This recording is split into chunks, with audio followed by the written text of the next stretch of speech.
Hello friends, स्वागत है आपका आपके अपने यूट्यूब चैनल में। और हमारा जो टॉपिक चल रहा था बाल विकास के बारे में, चाइल्ड डेवलपमेंट के बारे में हम जिक्र कर रहे थे। उसके अंदर हमने कल जो है अभिवृद्धि एवं विकास में अंतर देखा था कि अभिवृद्धि और विकास जो है इनमें अंतर क्या होता है।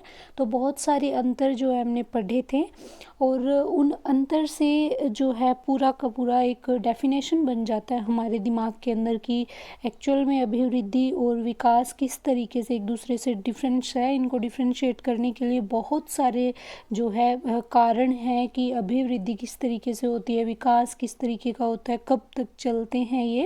और विकास अपने आप में एक बहुत ही जो है व्यापक एरिया है, विकास कवर करता है क्योंकि विकास चहुमुखी है। हमारा जो शरीर है, हमारा जो पूरा जीवन है उसके अंदर विकास है और इसके बहुत सारे पक्ष हैं, ठीक है। और अभिवृद्धि जो है ये विकास का एक छोटा सा पार्ट है। और जैसे एक पूरी मशीन होती है, बहुत बड़ी होती है क्योंकि मशीन में बहुत सारी चीज़ें होती हैं, लेकिन अगर उस मशीन का एक छोटा सा पार्ट निकाल लिया जाए तो अभिवृद्धि और विकास का भी कुछ ऐसा ही संबंध है। तो आज हम जो है अभिवृद्धि और विकास के नियमों की बात करेंगे, सिद्धांतों की बात करेंगे।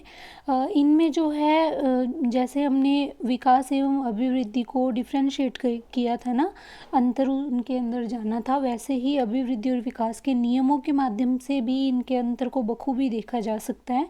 वैसे ये जो नियम है, सिद्धांत है, ये विकास के रिगार्डिंग पूछे जाते हैं, अभिवृद्धि के रिगार्डिंग इनको नहीं पूछा जाता।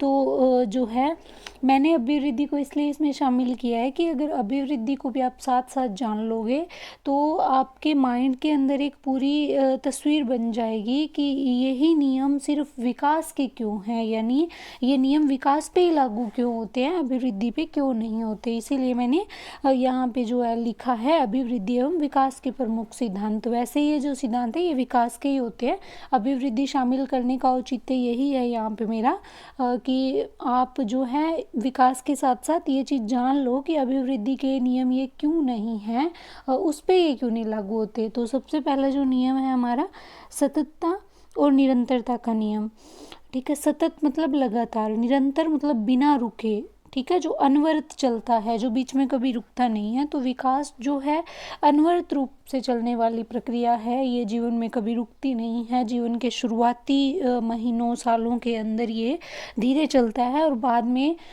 जब है ये तेज़ हो जाता है और लास्ट के जो जीवन का अंतिम काल होता है उस समय फिर ये धीरे हो जाता है, लेकिन ये कभी रुकता नहीं है। धीरे मतलब धीरे तेज़ इस तरीके से ये चलता रहता है, कभी भी रुकता नहीं है।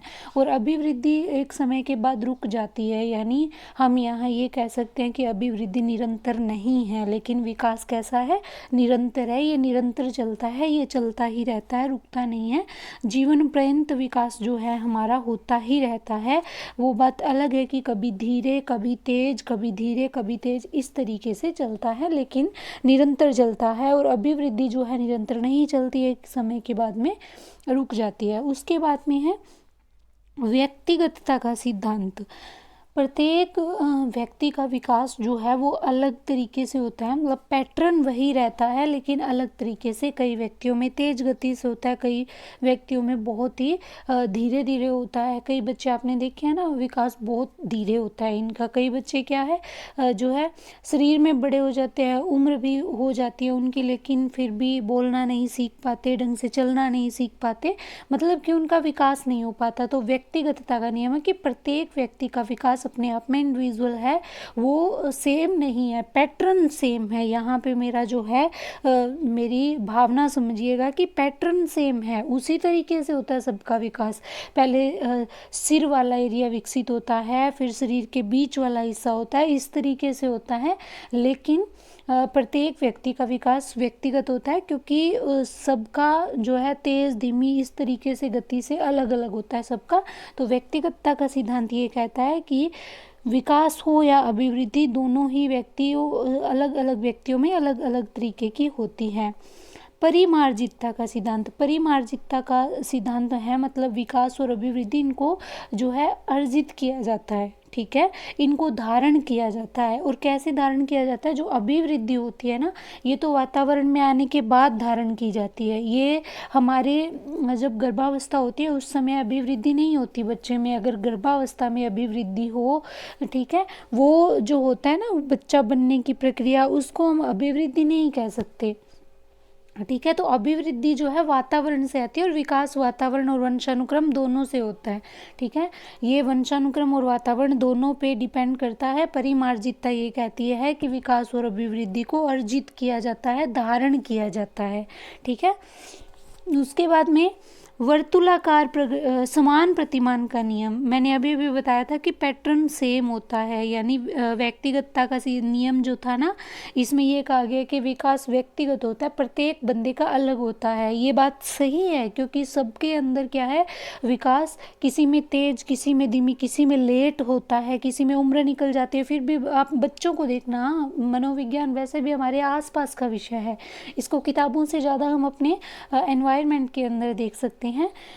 कई बच्चे जो है जल्दी विकसित हो जाते हैं, बोलना मतलब छोटी सी उम्र में सुंदर बोलना स्टार्ट कर देते हैं, चलने जल्दी लग जाते हैं, है ना, चीज़ों को पकड़ना सीख जाते हैं। लेकिन कई बच्चे होते हैं बहुत ज़्यादा उन पे ध्यान देने की ज़रूरत होती है, चलना लेट सीखते हैं। कई बार तो चलने वाली जो उम्र होती है ना वो भी निकल जाती है, फिर वो चलना सीखते हैं, बोलना सीखते हैं, इस तरीके से। तो समान प्रतिमान का नियम वो तो व्यक्तिगतता का सिद्धांत था, वो जिसके अंदर प्रत्येक व्यक्ति का विकास अलग होता है। यहाँ पे पैटर्न की बात हो रही है कि पैटर्न सेम रहता है, प्रतिमान सेम रहता है। प्रतिमान से नियम है मतलब है कि ये अपने प्रतिमान के अनुसार ही हैं, मतलब इनको कोई चेंज नहीं कर सकता। जैसे हाथी का विकास उसके हिसाब से होगा, चूहे का विकास उसके हिसाब से होगा। जैसे चूहा है उसका मतलब छोटा सा होता है बिल्कुल, उसको हम ये नहीं कह सकते कि इसकी वृद्धि नहीं हुई है, इसका विकास नहीं हुआ। वो अलग उसका विकास या अभिवृद्धि अलग तरीके से होती है, और हाथी का जो विकास और अभिवृद्धि है वो अलग तरीके से होती है। तो और मनुष्य का विकास और अभिवृद्धि अलग तरीके से होती है। आपने देखा मनुष्य हाथी के जितना बड़ा नहीं हो सकता, ना। मनुष्य का एक क्राइटेरिया होता है, वो उतना ही लंबा या लंबा चौड़ा होता है। लेकिन हाथी अलग टाइप का है, भैंस अलग टाइप की होती है, गाय अलग टाइप की होती है, छोटे से कीट पतंगे अलग टाइप के होते हैं। प्रतिमान समान होता है इनका, मतलब जो है इनका जो है पैटर्न सेम होता है। जैसे सिर से पैर की तरफ होते हैं, केंद्र से परिधि की तरफ विकास होता है। जैसे पहले बच्चे का जो सिर वाला एरिया वो विकसित होता है, बच्चा पहले सिर को ढंग से कंट्रोल करना सीखता है। आपने देखा होगा ना, बच्चे को जब छोटे से बच्चे को उठाते हैं, हाथ में लेते हैं, तो उस टाइम उसके सिर की तरफ ज़्यादा हाथ लगा के रखा जाता है, क्योंकि उसके सिर को वो संभाल नहीं पाता।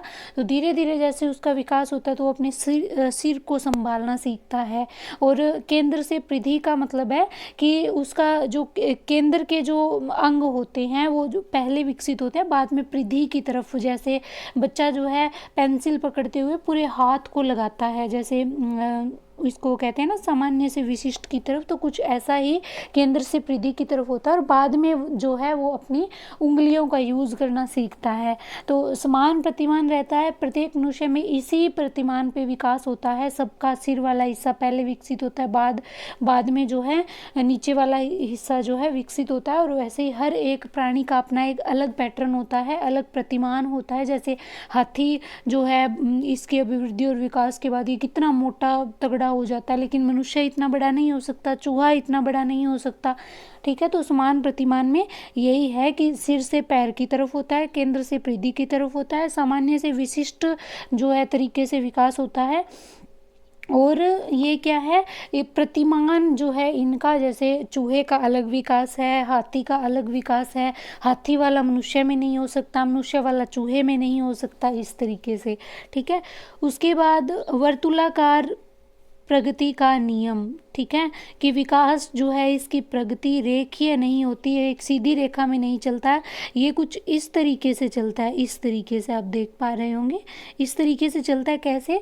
ये विकास जो आगे की तरफ चलता है, फिर ये वापस आता है अच्छे से विकसित होने के लिए, रेस्ट करता है, विकसित होता है, ठीक है, रिपीट करता है, विकसित होता है, फिर आगे चलता है। जैसे ऐसे नहीं होता कि ये सिर्फ आगे ही बढ़ता रहे, पीछे वाली चीज़ों पे ध्यान ना याद है, जैसे हम बच्चों को पढ़ाते हैं तो एक बार उसको चीज़ें सिखाते हैं, फिर नेक्स्ट स्टेप लेते हैं, फिर वापस से टेस्ट वगैरह लेके उसका पीछे वाला जो है चेक करते हैं कि उसको पीछे वाली चीज़ कितनी याद है। उसी तरीके से विकास है कि पहले ये आगे बढ़ता है, फिर ये वापस आता है और जीवन के कुछ क्षणों में ये रेस्ट करता हुआ फिर आगे चलता है। इस तरीके से होता है ताकि पीछे वाला पक्ष जो है ये मजबूत कर पाए। इसको बोलते हैं जो वर्तुलाकार प्रगति का नियम। इसकी प्रगति जो है वर्तुलाकार होती है, रेखीय नहीं होती।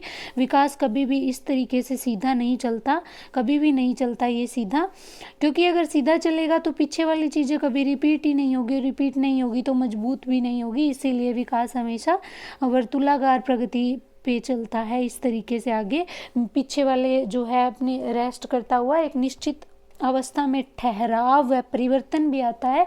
क्यों आता है वो ठहराव? जैसे यहाँ पे आगे बढ़ा फिर ठहराव आया। क्यों आया ठहराव? क्योंकि वो पीछे वाली जो सिचुएशन थी उसको वो मजबूत करने के लिए आया है। इस तरीके से तो वर्तुलाकार प्रगति पे चलता है ये, कभी भी सीधी रेखा में इसका गमन नहीं होता, क्योंकि सीधी रेखा में चलने से जो पीछे वाले हिस्से होते हैं इनको दोबारा से ये रिपीट नहीं कर पाता और फिर ये विकसित भी नहीं हो पाता। इसीलिए ये पीछे की तरफ आता है, रेस्ट करता है, फिर आगे की तरफ जाता है। हरलोक ने एक परिभाषा भी दी है कि मनुष्य जीवन घंटी की आकृति के समान होता है। ये ज़्यादा इम्पोर्टेंट नहीं है, लेकिन मैं शामिल इसलिए की है कि जैसे वर्तुलाकार में घंटी सी बनती है ना, उसी तरीके से हरलोक ने ये परिभाषा दी थी। उसके बाद है समन्वय का सिद्धांत। और ये समन्वय का सिद्धांत क्या कहता है कि प्राणी का मानसिक व शारीरिक विकास अनुसार दोनों में समन्वय अंतःक्रिया होती है। जो मानसिक विकास है, शारीरिक विकास है, उनमें अंतःक्रिया होती है। केवल मानसिक और शारीरिक में नहीं, जो भावनात्मक विकास है मनुष्य का उसके अंदर भी, मतलब जो चारों पैड होते हैं ना मनुष्य के विकास के, चारों जो पक्ष होते हैं उनके अंदर जो है सभी मानसिक, सामाजिक, संवेगात्मक, नैतिक जितने भी बहुपक्ष होते हैं विकास के, उनके अंदर अंतःक्रिया होती है। वो एक दूसरे से भिन्न नहीं होते। शारीरिक विकास, मानसिक विकास, सामाजिक विकास, भावनात्मक विकास, ये जुड़े हुए होते हैं। ये जो है एक दूसरे से जैसे इस तरीके से ये जुड़े हुए होते हैं। ये एक दूसरे से भिन्न नहीं होते। अगर शारीरिक विकास अच्छा होगा तो बच्चे का मानसिक विकास अच्छा होगा, अगर उसका मानसिक विकास अच्छा होगा तो सामाजिक विकास अच्छा होगा, और अगर उसे सामाजिक विकास अच्छा है, उसका वो समाज में अच्छे से बैठ पा रहा है, तो वो भावना रूपी, मतलब उसका जो है सारी उसकी भावनाएं हैं उनको वो अच्छे से समझ पाएगा, खुद की भी और दूसरों की भी, मतलब अंतर्वैयक्तिक और अंतरावैयक्तिक दोनों चीज़ों को वो समझ पाएगा। तो विकास जो है मनुष्य के पक्ष सभी आपस में जुड़े हुए होते हैं, समन्वय होता है उनमें। अगर कोई भी एक हिस्सा विकास वाला एक पक्ष कमजोर रह जाए तो दूसरे पक्ष में बच्चे को, मनुष्य को दिक्कत आती ही है। आपने देखा होगा जिस व्यक्ति का शारीरिक विकास अच्छा नहीं होता ना, वो मानसिक रूप से भी तेज नहीं होता, वो समाज के अंदर भी उठता बैठता नहीं है, उसकी भावनाएं भी मर जाती है, वो हीन भावना का शिकार हो जाता है। इसीलिए विकास के सभी पक्ष जो है एक दूसरे से जुड़े हुए होते हैं, ये अंतःक्रिया करके आगे चलते हैं। उसके बाद में क्या है, सामान्य से विशिष्ट का सिद्धांत, मतलब जनरल टू स्पेसिफिक। इसमें अंदर क्या है सामान्य से विशिष्ट, मतलब आपने, मैं उदाहरण के रूप में आपको समझाती हूँ कि आपने बच्चों को देखा होगा, बच्चे जो शुरुआत में जब होते हैं छोटे से, तो वो सभी प्रकार की औरतों को अपनी मम्मी समझते हैं। उनके सामने जब एक औरत आती है तो उनके माइंड में एक तस्वीर सेट होती है कि औरत इस तरीके की होती है, आदमी इस तरीके का होता है, सारे आदमी उसके पापा है और सारी औरतें उसकी मम्मी हैं। लेकिन वो सामान्य होता है, मतलब सभी प्रकार की औरतों को वो अपनी मम्मी समझता है, वो सामान्य है। लेकिन धीरे धीरे जैसे वो 6 महीने का, 1 साल का, 1.5 साल का होता है, तो वो विशिष्ट कर लेता है कि ये वाली औरत मेरी मम्मी है, ये वाली औरत मेरी चाची है, ये वाली मेरी दादी है, ये वाली नानी, मामी। इस तरीके से वो डिफ्रेंशिएट कर लेता है। और वैसे ही वो अपने पापा, चाचा, दादा, नाना, मामा, इनमें भी वो डिफ्रेंशिएट कर लेता है इनको, कि विशिष्ट हो जाता है। मतलब पहले उसने सामान्य, फिर विशिष्ट की तरफ वो चला है। जैसे बच्चे को शुरुआत में जब कोई चीज़ देखते हैं ना, तो वो पूरा पूरा हाथ उसके अंदर लगा लेता है, पेंसिल देंगे तो पूरे हाथ से पकड़ेगा, जैसे वो आँख में मारने वाला है या मुंह पे मारने वाला है पेंसिल को, उस टाइम क्या है, वो सामान्य विकास की स्थिति में है। पूरा हाथ लगाएगा, उसे ये है कि अगर मैं पूरा हाथ नहीं लगाऊंगा तो ये चीज़ मेरे हाथ से छूट जाएगी, और धीरे धीरे वो उंगलियों का प्रयोग करके पेंसिल को पकड़ना सीख जाता है। तो ये था सामान्य से विशिष्ट का सिद्धांत, और ये भी पैटर्न पे ही है, प्रतिमान से ही संबंधित है ये वाला पॉइंट। उसके बाद में है निश्चित और पूर्व कथनीय सिद्धांत। मतलब विकास जो है निश्चित होता है, इसका यहाँ पे मैं प्रतिमान को ही लूँगी कि इसका प्रतिमान निश्चित होता है, पूर्व कथनीय होता है। हम मतलब हमें पता होता है कि विकास किस तरीके से होने वाला है, किस तरीके से विकास चलने वाला है, विकास की जो स्थिति है वो कैसे होगी। जैसे शुरुआत में सिर वाला हिस्सा विकसित होगा, बाद में जो धीरे धीरे शरीर के नीचे वाला हिस्सा विकसित होता जाएगा, केंद्र से परिधि की तरफ चलता है। और ये बहुत ही इम्पोर्टेंट जो है पॉइंट है। कैसे? क्योंकि इससे क्वेश्चन, अगर विकास के सिद्धांतों से क्वेश्चन बनता है और इससे ना बने, ऐसा ज़्यादातर एग्जाम्स में नहीं हुआ है, क्योंकि इसी पॉइंट से क्वेश्चन बना है। मस्तकाधोमुखी, या इसको सिफेलोकोडल थ्योरी बोलते हैं, कि मस्तक से अधोमुखी मतलब नीचे की तरफ होता है ये, माथे से नीचे की तरफ विकास जो है चलता है, सिफेलोकोडल। और इसको अगर आप ट्रिक से याद करना चाहिए, क्योंकि इसका इंग्लिश वाला वर्ड ज़्यादा पूछा जाता है, मस्तकाधोमुखी नहीं पूछा जाता। सिरह पैर इस तरीके से भी पूछ लिया जाता है, लेकिन इंग्लिश वाला जो शब्द है वो ज़्यादा पूछा जाता है। तो सिफेलोकोडल में से सिर और सिर से नीचे की तरफ, तो इस तरीके से आप याद कर सकते हैं। और दूसरा है निकट दूर, जिसको प्रोक्सिमोडिस्टल थ्योरी भी बोलते हैं। केंद्र से परिधि की तरफ, बीच वाले हिस्से से परिधि की तरफ विकास होता है, जैसे पूरे हाथ से पहले पेंसिल पकड़ना और फिर उंगलियों की तरफ आ जाना, मतलब उंगलियों से जो है पेंसिल को पकड़ना। और सामान्य से विशिष्ट भी इसी के अंदर शामिल होता है, कि ये भी निश्चित होता है कि बच्चे का विकास सामान्य से विशिष्ट की तरफ चलेगा। ये पूर्व कथन है, सबको पता है ये बात। इससे अलावा, इससे अलग पैटर्न में विकास नहीं हो सकता, इसीलिए कहा जाता है कि विकास एक निश्चित और पूर्व कथनीय पैटर्न पर चलता है। उसके बाद है वातावरण व वंशानुक्रम की अंतः क्रिया का नियम। जो विकास होता है ना, ये वातावरण और वंशानुक्रम की अंतः क्रिया से होता है, कुछ वातावरण से, कुछ वंशानुक्रम से। अभिवृद्धि टोटली वातावरण से अर्जित की जाती है, वंशानुक्रम होता है विकास, वातावरण और वंशानुक्रम दोनों से मिल के होता है विकास। तो इस तरीके से जो है ये दोनों की अंतः क्रिया पर निर्भर करता है। हम ऐसा नहीं कह सकते कि अकेला वंशानुक्रम से ही हो जाता है या फिर अकेला वातावरण से ही हो जाता है। कई बच्चे जो है उनकी जो है उनके वंश में ही ऐसा होता है कि उनकी लंबाई नहीं बढ़ पाती, उनका भार नहीं बढ़ पाता, या उनको कोई बीमारी होती है। तो इसीलिए कहा जाता है कि विकास का कुछ हिस्सा वंशानुक्रम पे डिपेंड करता है और कुछ वातावरण पे, दोनों से मिल के इंसान का विकास होता है। फिर मैंने 2 परिभाषाएं शामिल की हैं। एक फ्रैंक की परिभाषा है कि ये कहते हैं कि प्रत्येक व्यक्ति की जीवन यात्रा जो है एक चौड़ा मार्ग है, जिस पर प्रत्येक व्यक्ति को चलना पड़ता है। और ये बात सही भी है कि हमें हमारे जीवन के दौरान बहुत सारी चीज़ें होती है हमारे विकास में, और भी है हमारे जीवन में बहुत सारी चीज़ें हमें देखनी पड़ती है। तो एक चौड़ा मार्ग ही है जिस पे हमें चलना होता है। आसपास की चीज़ें, आगे पीछे की चीज़ें हम देखते हुए, सहन करते हुए, उनसे लड़ते हुए चलते हैं। फिर आती है गैसले की परिभाषा। व्यक्तिगत विभिन्नता का फैलाव उतना अधिक है जितना मानव जाति का फैलाव। और ये व्यक्तिगत विभिन्नता वाला जो टॉपिक था ना, कि विकास के अंदर व्यक्तिगत विभिन्नताएं होती हैं, तो गैसले उसी पॉइंट के ऊपर एक परिभाषा में कहते हैं कि व्यक्तिगत विभिन्नता का फैलाव उतना अधिक है जितना मानव जाति का। इनका कहने का मतलब ये है कि प्रत्येक व्यक्ति अपने आप में भिन्न है, सभी व्यक्ति अलग अलग हैं, किसी का भी विकास सेम तरीके से नहीं होता, अभिवृद्धि सेम तरीके से नहीं होती। किसी की अभिवृद्धि कैसी होती है, किसी का विकास कैसा ही होता है, कितना किसी का तेज होता है, किसी का स्लो होता है, इस तरीके से। तो ये जो सिद्धांत है सारे के सारे इम्पोर्टेंट है। इनसे विकास और अभिवृद्धि के बारे में अच्छे से क्लियर हो जाता है कि एक्चुअल में क्या स्थिति है।